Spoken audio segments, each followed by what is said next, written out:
Hey guys, and welcome back to another Random Distractions where we're playing the Turing Test. And in this one, we're I think about halfway through the last chapter. So this would be the 5th level, and after this we'll be in halfway. And like I said in the previous video, they're starting to get a little bit tougher for sure. So, but hopefully we can figure this one out. Let's see. So it looks like we have to block the ray here and then get him to move. Let's see, what does this do? Okay, it moves the platform.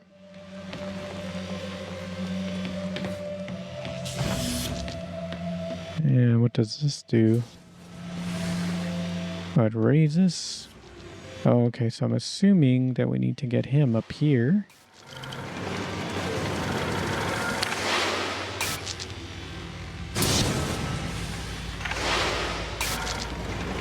And let's move him over to this side. And we'll go ahead and take this just in case. Okay, let's see what's down here.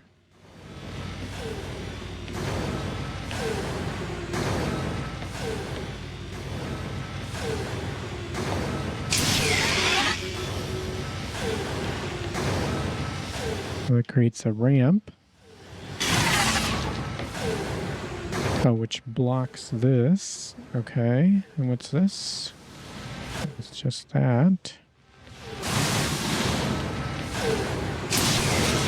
And so when we block that, I'm not exactly sure. Oh, okay, it opens the door. Okay, got it. Okay. So then, so the only thing though is, I don't understand how we're supposed to move up. Let's see. Maybe there's something that he can control. No? Maybe there's something that the robot can control. Let's see. No? Does that do anything? No. Well, this is interesting. I'm not exactly sure.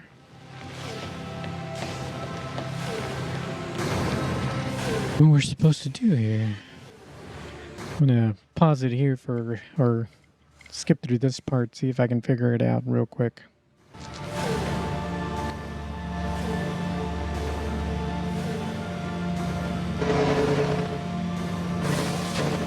Oh, I got it.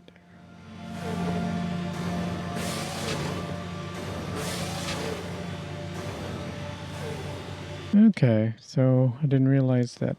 I don't know why I didn't try that, but okay. So this will help me get up here.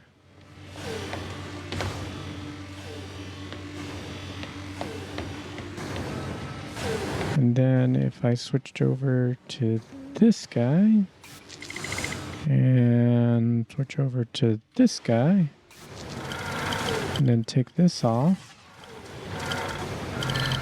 and then get in the path, and that should open the door here.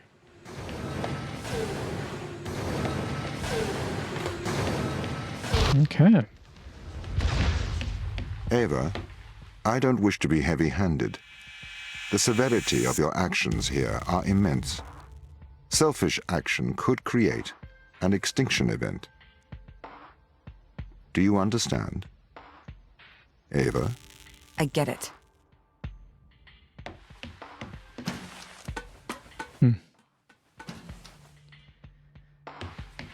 All right, let's see if we can solve this bonus room.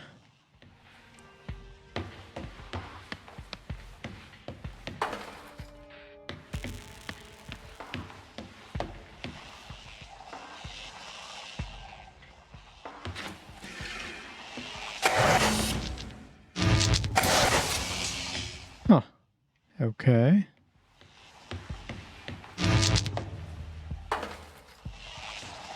Can we put this in the doorway?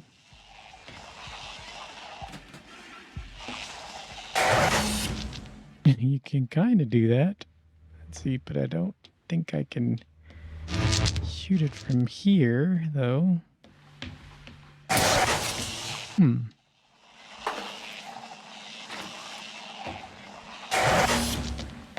Oh, wait, here we go.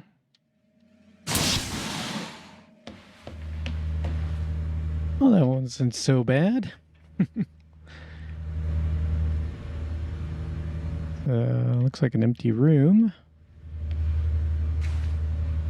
The imitation game. I propose to consider the question, can machines think? The new form of the problem can be described in terms of game which we call the imitation game. It is played with three people, a man, a woman, and an interrogator, who may be of either sex. The interrogator stays in a room apart from the other two. The object of the game of the interrogator is to determine which of the other two is the man and which is the woman. He knows them by labels X and Y, and at the end of the game he says either X is A, or Y is B, or X is B and Y is A. The interrogator is allowed to put questions to A and B. We now ask the question, what will happen when a machine takes part of A in this game?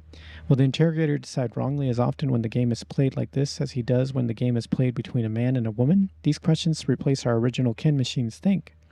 The question and answer method seems to be suitable for introducing almost any one of the fields of human endeavor that we wish to include. We do not wish to penalize the machine for its inability to shine in beauty competitions, nor to penalize a man for losing in a race against an airplane. The conditions of our game make these disabilities irrelevant. The witnesses can brag, if they consider it advisable, as much as they please about their charms, strength, or heroism, but the interrogator cannot demand practical demonstrations. All right. Page 2. The game may perhaps be criticized on the ground that the odds are weighed too heavily against the machine. If the man were to try and pretend to be the machine, he would clearly make a very poor showing. He would be given away at once by slowness and inaccuracy in arithmetic. May not machines carry out something which ought to be described as thinking, but which is very different from what a man does?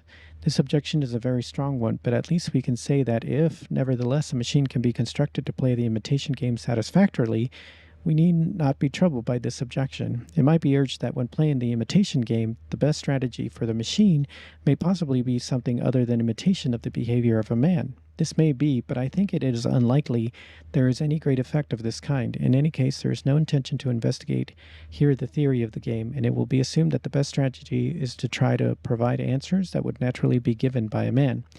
Excerpts from Computing Machinery and Intelligence, Alan Turing.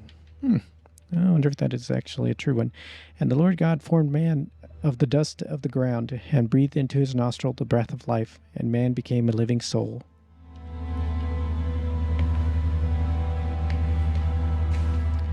Page 1. I now proceed to consider opinions opposed to my own. The theological objection thinking is a function of man's immortal soul. God has given an immortal soul to every man and woman, but not to any other animal or to machines. Hence, no animal or machine can think. The heads in the sand objection. The consequences of machines thinking would be too dreadful. Let us hope and believe that they cannot do so.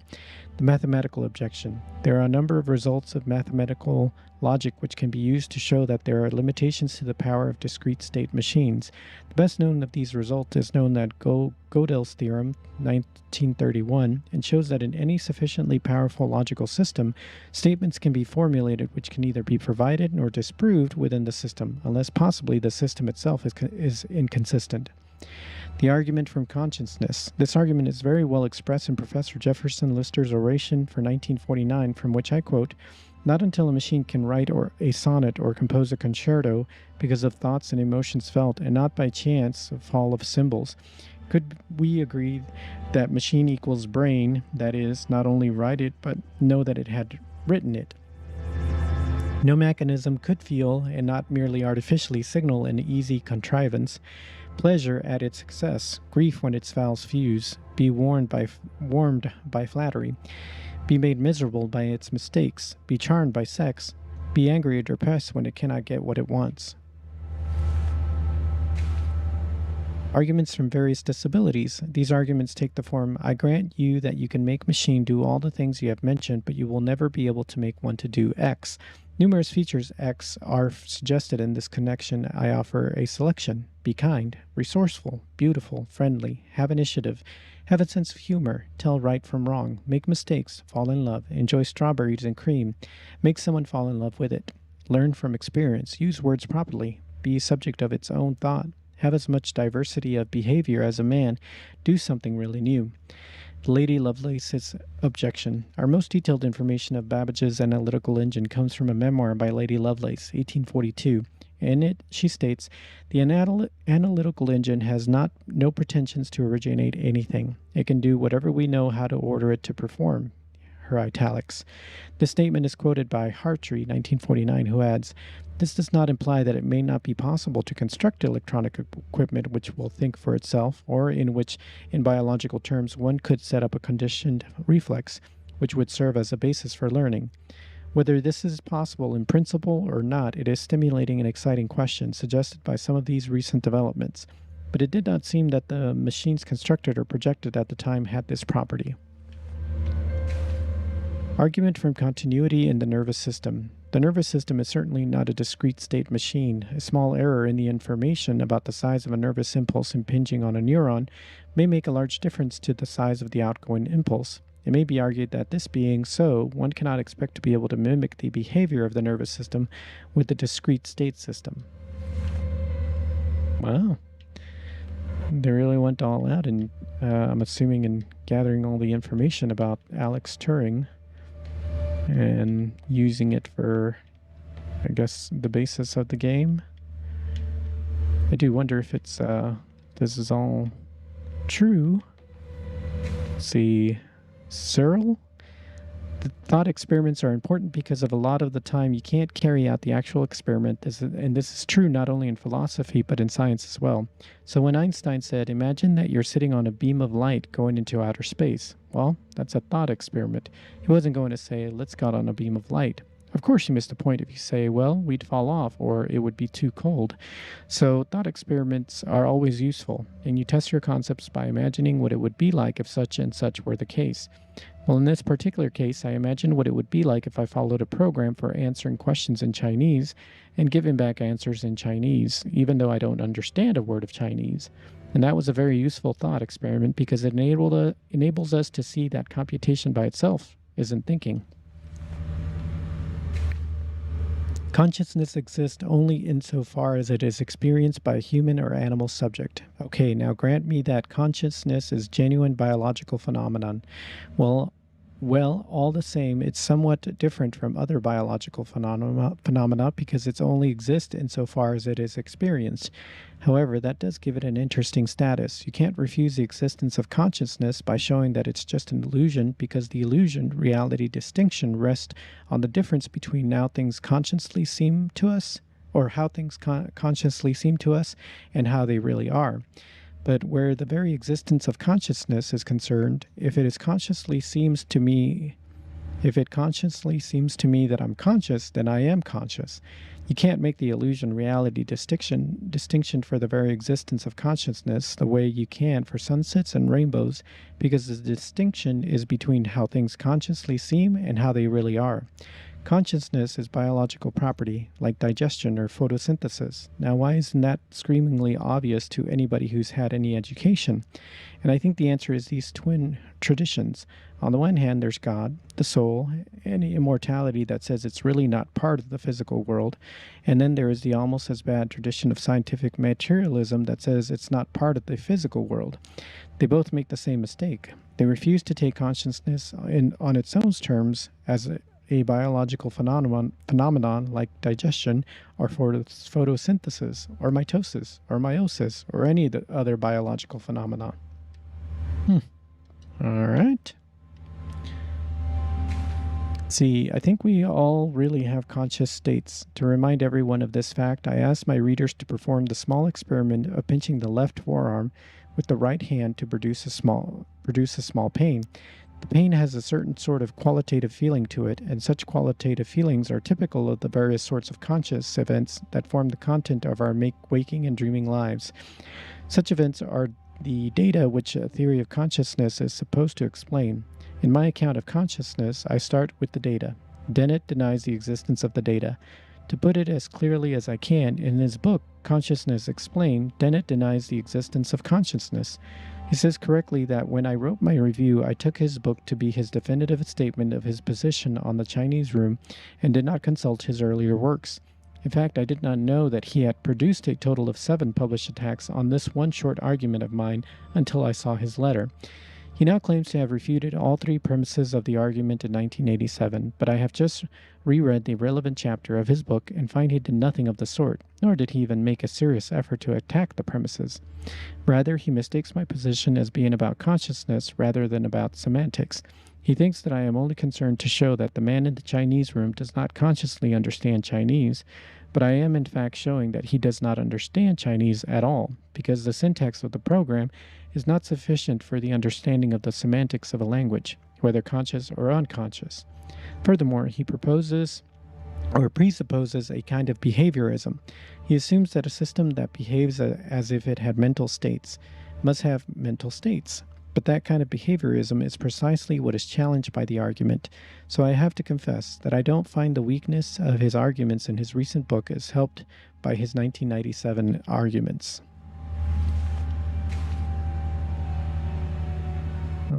This one's kind of strange. It just kind of starts. To perform her italics. This statement is quoted by Hardy, who adds, "This is not simply that it may not be possible to construct electronic..." This is the same as that other one. Huh. Okay.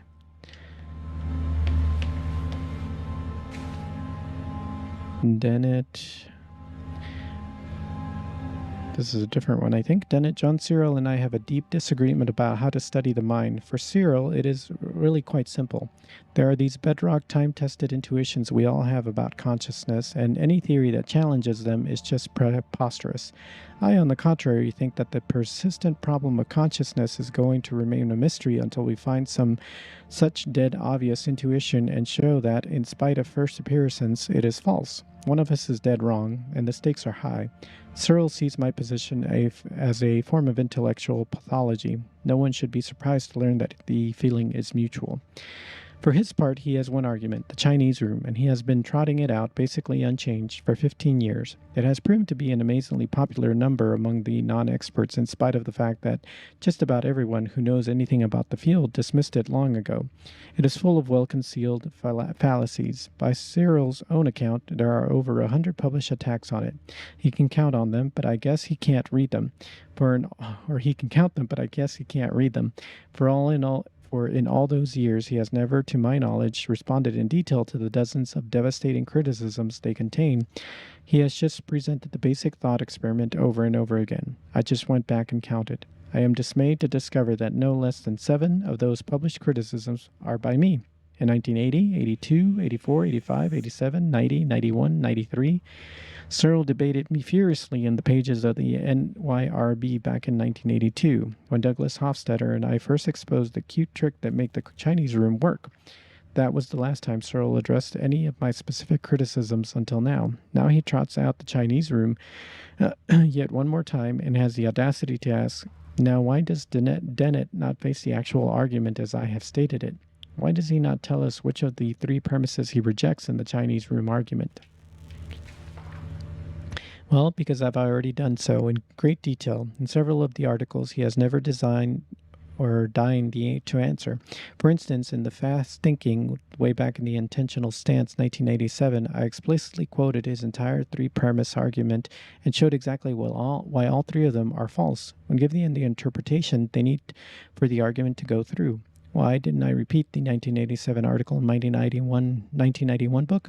Because unlike Searle, I had gone on to other things. I did, however, cite my 1987 article prominently in footnote, page 436, and noted that Searle's only response to it had been simply to declare, without argument, that the points offered there were irrelevant. The pattern continues. Now he both ignores the challenges and goes on to misrepresent the further criticisms of the Chinese room that I offered in the book under review, but perhaps he has forgotten what I actually wrote in the 4 years it has taken him to write his review.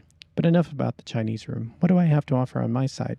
I have my candidate for the fatally false intuition, and it is indeed the very intuition Searle invites the reader to share with him, the conviction that we know what we're talking about when we talk about that feelings. You know, the feeling of pain that is the effect of the stimulus and the cause of the dispositions to react, the quale, the intrinsic content of the subject state. How could anyone deny that? Just watch. But you have to pay close attention.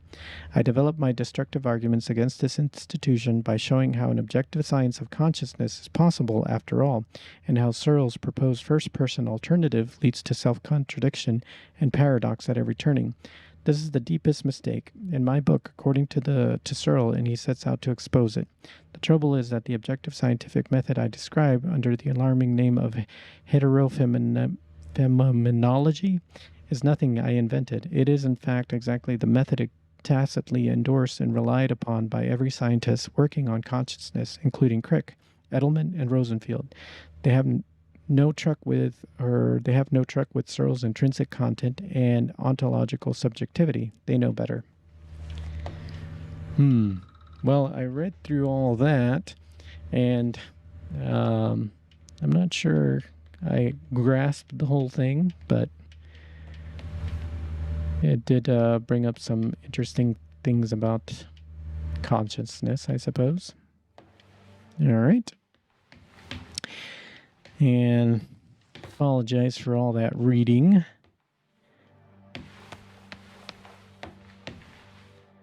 I'm going to go ahead and stop it here for now. Thanks for joining me. Would definitely, of course, appreciate a like. And make sure to subscribe and hit that notification bell so you'll know when the next one drops. Until then, I hope you have a good one.